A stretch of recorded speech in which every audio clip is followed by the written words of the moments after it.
What's up, guys? It's your boy Ace Motif here with YEEEAAH Network, and today we've got a special interview with a guy who's dropped 4 albums since 2014. It is your boy Silvastone. Woo! Thank you very much, bro. Come on, man. I appreciate you, man. Come on. I want to talk about your entrepreneur as well as an artist. Yeah. Talk to us a little bit about your entrepreneurship. So being an independent artist, you know, you got to find out and figure out ways to fund things and to push your craft. So it's important to find ways. And as an artist, I thought a lot of musicians, you know, they have to figure out different business, you know, ideas, and sometimes they get, you know, endorsement deals, whatever. Or if you haven't got that, you got to figure out, you know, you just have to. Yeah. So, yeah, that's one thing I've been very happy to do, to, you know, figure out, right, how can I make this work? How can I fund this? How can I also continue doing what I love, as well as, you know, pay the bills, do the thing, you know, help the family, help others as well. So yeah, being a businessman is important. So like, White Hat Studios is one of my businesses. Yeah. You know, I also have other businesses as well that I make money from, and I help other people. And it's just one of those things. You just gotta, do different things to make it work, you know, without going too deeply into it. No, and it's all legal. There's none of it's on the road. I'm probably the most on the road guy you'll see, because I don't know how to do all of that stuff. So for me, I just thought, you know what, I want to be in a situation where I can make money, I can do my music and just love, you know, what I do. So absolutely. Yeah. And that's what it's about, really, isn't it? That's exactly what it's about. Yeah. Obviously, as an artist, an independent artist, to be in particular, it's difficult to find out where the funds are coming from. So once you can find out where you make your money from, then you can do the work. Exactly. And I'm not going to lie to you, I've listened to your music, but you've been putting in the work. Thank you very much. Thank you. 4 albums, transitions, levels, affirmation, and newly released Evolution. Yes, that's right. First of all, I just want to talk about the names. The names. Transitions, levels, affirmation, and evolution. They're strong names for albums. Thank you. They really signify the journey of a person. I'm telling you. So talk to me just about the names briefly. Well, Transition was when I was just a producer, producing for other people, and I decided to make the transition from just producer to producer artist. You know, and it took a lot of faith in myself and belief to say, you know what, I can actually do this. So that was one of the reasons why that is called Transitions. So young Kanye in the making, bro. You know, and then like levels is, I thought, okay, right, I'm gonna set levels for myself, you know, and show people what musically I can do, you know. And I've been making all types of genres of music, you know, but people know me as an Afrobeat artist. So I thought, okay, I'll show the levels of what I do. And then affirmations. It's so important for you to have affirmations and belief and say positive things, you know, about yourself. It's so important. So I love affirmations. I love saying positive things. And evolution is what we all go through. Yeah, exactly. You know what I mean? That's growth. Whether you like it or not, you know, you'll evolve in some sort of way, shape or form. And hopefully you'll evolve into a better version of yourself. So that's what I kind of see in evolution, you know, and I've seen that in the last, you know, from just before COVID, during COVID, after, we all had to evolve one way, shape or form. Trust me. You know, and if you don't evolve, well then, boy, you know what I mean? I think it's crazy. Talking about the positive side of things, you give a positive energy. Thank you. And I think for a lot of people, it's recognizing evolution for themselves. Do you know what I mean? And clearly, you've recognized that. Even if we just go back from your first album to now, your hair is. I'm not gonna lie. Thank you. It's a look. Likewise. I'm not being biased. Nah, but that's it, man. But do you know what I mean? You grow, and I definitely listen to your music, and you've definitely grown and grown and grown. Thank you very much. And talking about growing, I want to just know a little bit about your influences into this album in particular, into the Evolution album. I think my influences, so in this album, are just having fun, enjoying, just wanting to put out the right energy that I want people to feel from me. You know, I guess like as a musician, you hear different sounds. you hear things that are popular, you hear things that are trending, but you also hear what you hear within you. Yeah, and that may exactly. not be as trending, you know, so it's figuring out, do you follow the trend or do you follow your heart? Yeah. So I think now I've decided I'm gonna follow my heart more. Absolutely. Musically. It may not be what everyone's screaming about, but I wanna know that I've given out my true self, you know, as a musician. So that's part of evolving as an artist, being brave enough to turn left when everyone's turning right. Yeah, exactly. You know? Listen, you have to go against the crowd sometimes. Yeah. And are you going to follow the trend or are you going to be a trendsetter? This is it. And I'm not going to lie, I walked into your space and I'm like, rah, this guy is showing levels. Wow, so thank for you. you to believe what's inside you and share it with us, looking at it visually, listening to it, it is definitely showing and giving trendsetter. I'm not gonna lie. Thank you. I love the way you're moving this, and I love the direction you're moving in. Thank you. So yeah. Potential collaborations or features? And you got any? So it's a weird one because I'm always up for like collaborating with people, but then people sometimes I get weird energies. Like I'm not gonna lie, I'll just be real. Like sometimes people be like, oh yeah, they'll long you out, and I think, you know what? It's okay to just do it. Like, you know, I'll collaborate with myself. Yeah. Do you know, like seriously, because I realize that what I need to do and what I love doing is just putting the music out and just creating it. And the worst thing, I hate politics. And sometimes collaborating comes with politics, and those who are not that way, it's great to, collaborate with them. So yeah, I'm happy to work with people. I'm happy to just do the record. Exactly.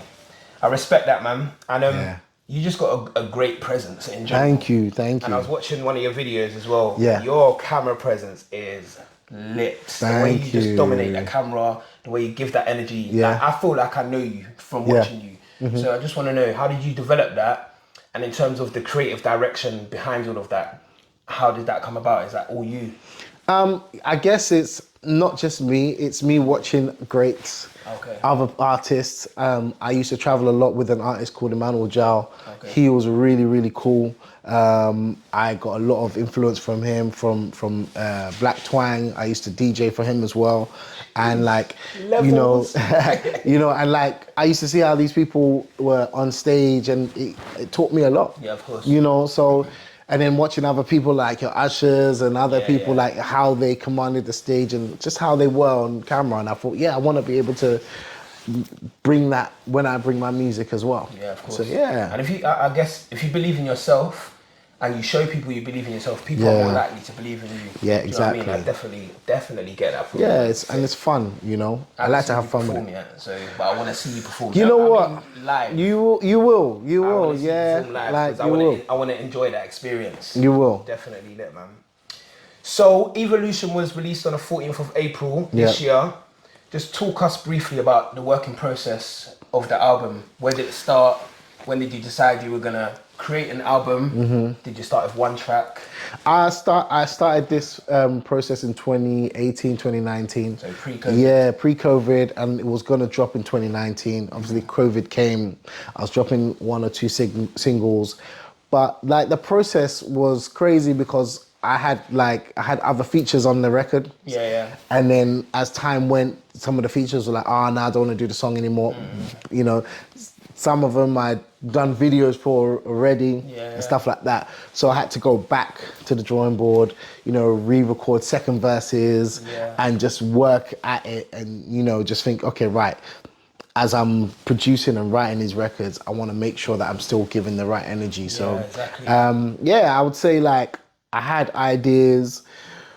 Some of the songs didn't make it to the album, but then I also realized that those songs that didn't make it are still gonna make it. Elsewhere. Sometimes before it's time, innit? Yeah, exactly. Before it's time. And talking about people not wanting to feature on a song anymore, and you having to go back to the drawing board. Yeah. What does that actually feel like as an artist? I mean, it's annoying. It's really annoying, but then when you hear about it then. But now I'm cool with it, I'm fine, I got no problem with the whole artist, it's fine. It is, basically I've realized that not everybody's gonna see your journey or gonna be able to, be on your vision. So it's okay, it's all right. Not everybody arrives to the last Yeah. stop on the No, bus. it's true. You get me? Some of them got to hop off Some and get people get stopped. enough before that. Yeah, that's it. So it's cool. So what inspired this album itself? Was there any inspiration behind the album? I'd say the inspiration behind the album was like giving good vibes and good energy, I guess. And I just wanted to give like a real like hope and enjoyment and celebratory energy. So that's what inspired the album. And I'm very much about that as a person of course. anyway. I feel you it, know, bro. yeah, because like for me, a lot of people say, oh, you shouldn't, oh, you can't. I'm like, you can, you should, you will. You will. Like, that's My me. guy. So like,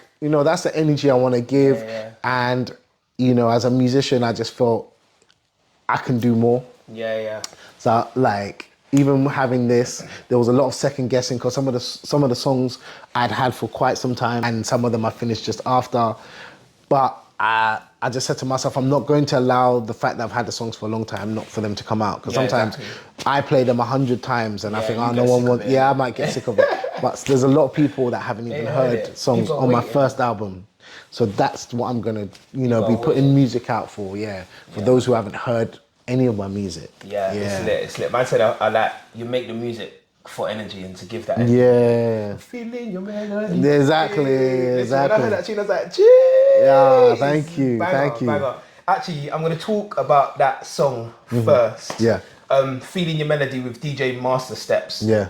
A lot of people will know that the original melody was released in '98 by DJ Master Steps. So that's crazy that you even took something that was it's historic and it's a part of UK culture really, and you brought it back and remixed it. And to be quite honest, I was like, wow, this is a whole brand new song. And I just want to know, how did you even get to the point where you made that? I've said this story before, but basically, we do an event called Afrobox. There was a DJ called Milk Tray. Yeah, I know DJ. So Milk Tray mixed. He mixed Corner on that record. No, not Corner. What did he mix? I think Jerusalem or something like that. No, Corner. Corner. I think he did that, and Melody. And when I heard the blends, I was like, "Raw, that is sick." That was the inspiration. So I was like, "Right, I'm going to the studio to cook this up." And so that's literally how the song came. Then I sent it to Milk Tray to listen. Say, yo, bruv, this is you, this is your DJ and that's done this. I hope you know. So I always give him that respect as a DJ. But it's so important to big up DJs as well because they do so much for us artists. They play the records, they make the records big, they show love. So yeah, for me, I'm just like, yo, what you're doing is inspiring me. And then also, it was amazing to get Master Steps' blessing on the record as well, because apparently a lot of people would try to remix a song, and he said, no, I wasn't feeling it. And this one, it was like, rah, I'm feeling this one. Definitely. So yeah, it's a two-way blessing right there. It's lit. And it's just so cool how you can infuse yourself with a sound that is already known and very well respected, to be quite honest. That's a big deal, man. Some of our top artists out, global artists, do stuff like that with songs that are already doing it. That's so sick, man. Thank you. It's a proper blessing. Thank you. So Falling For You, and that featured on the Netflix show Blood and Water. So Sinking Bill. How did that come? I mean, that was the label that I'm on. My distribution company. Sorry, they hooked that up in South Africa, and it's a blessing to be able to be on a Netflix series and just have something that people love and they enjoy it. You get me? So yeah, that was actually dope. And Falling For You is such a. It's like. It's I'm a piano, but then it's a bit different. It's like, it's my own take on it. It's not like full blown. Yeah. And in terms of, because obviously as artists, we play our music, people play our music on that Spotify and streaming platforms. And then we go and perform it. What was the difference about it being on a show compared to people just playing it? How did that actually feel? Because that's a big achievement, man. You know what? It's beautiful because I have other music on Netflix, and it's nice to be able to say and show that your music is not just on streaming platforms or just on TikTok or whatever, but it's actually on on TV, on essentially. TV, yeah. So and you open yourself to a whole new plethora of Yeah, fans as yeah, well. People exactly. that haven't heard your music. Exactly. And all the way in South Africa. So the best part about making an album? the best part about it is being able to put your thoughts together and actually have an album. So, you know, from you turn your bars into a song, you know, your song into songs and your songs into an album. Yeah, It's a process, you know. I'm happy that I can do that, and I will continue doing that. You know, I've set myself a goal this year, the amount of songs I want to release and albums. So yeah, I'm putting the pressure on me. I've been saying it in every interview, so I make sure I do it. That's it. Take time with yourself, though, you know. Go, I have to, man. And we can only take so much as well, man. I know, putting in the work but the beautiful thing about it, it will live all on streaming platforms. Yeah, that's true. That's true. We live in for that era eternity now. So it's just like don't get lost. The CDs don't get scratched. They don't get lost, and it's it's going to be there. So the work rate is up there, man. Thank you. Definitely. And what was the worst part about making an album, or the worst thing about doing an album is doing the album. Because it's hard, it's stress, it's pressure. It's like, should I, shouldn't I? I'm not sure. But, you know, so the best part of doing an album is doing it. The worst part is having to do it. Yeah, okay, I get you. It's nice, though, because people get to actually encompass you as a person. Yeah, like, exactly. You know, if you do fashion, if you've got a T-shirt, you put your T-shirt out and then you put another T-shirt. But then you can have a whole line, a collection, and that's what the album is, and it speaks. And that's it. And I do have a T-shirt as well. So yeah. Listen, I've got a T-shirt as well. Shameless plug-in every day. I do have a T-shirt as well. So we're talking about T-shirts. Yeah. And this is a T-shirt I'm going to be putting out. Yeah. This one, you know, you've heard the saying, "Good things come to those who wait." But I've remixed it to "Great things come to those who create." Yeah. So. Yeah, I like that still. There's that. You can hold that one. All right. Yeah. And then I've got another one, which is very important to me, which is create your turn. You know, because we can't be waiting our turn. No, you can't. You get me? So, can you see it? Is that like? Can you see it? Yeah. So, I think So that's why it's important to, you know, do what you love. That's lit, man. Yeah. That's lit. And I think that is testament to you as well, man. Thank you. You're putting out your things independently. There you go. Yourself. We have to, man. I love that. So, are you going to put on a tour show? I'm planning to put on, you know, a headline show close to the end of the year. All right. Yeah. Nice. We'll be looking out for that. But listen, it has been such a blessing. Thank you very much. For you to come on our platform. Yeah. And most importantly, to be here in your studio where everything was created. Thank you. So I feel part of the process, man. You are, man. Thank you very much, brother. So guys, check out Silverstone's new album, Evolution, on all streaming platforms, and check him out on Instagram at Silverstone Official. It's your boy Ace Motif, and we are YEEEAAH Network. Catch you soon. Yeah.